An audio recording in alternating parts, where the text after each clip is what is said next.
just how would you define mentorship?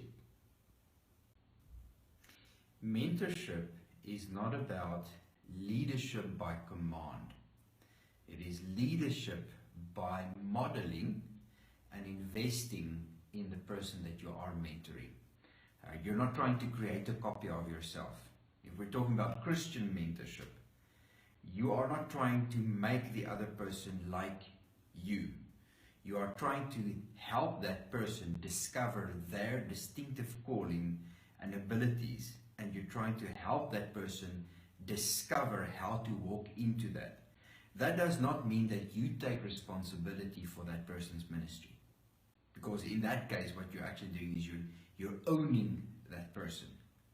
You cannot make choices for another person, but if you were to be my mentee, the person that I am going to lead in mentorship, then you need to take from my life and the access that you have to my life what is going to help you understand how to hear God and follow after Him.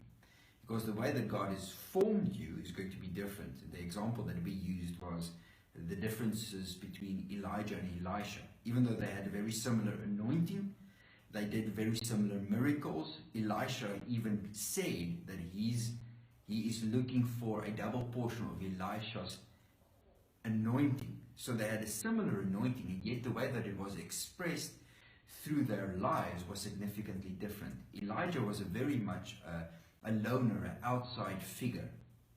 He would even walk past the school of the prophets but not really interact with them.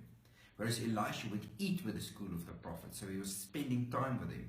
Elijah, we don't know where he really lived on a day-to-day basis. We know where he lived when he fled or was in hiding. But Elisha would live in the city, in Samaria.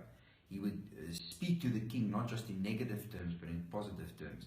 So you have two different personalities with the same anointing, and it gets expressed completely differently. And that's what a mentor is. You're not trying to make a copy of yourself. You're trying to help the person that you are mentoring into their God-given purpose.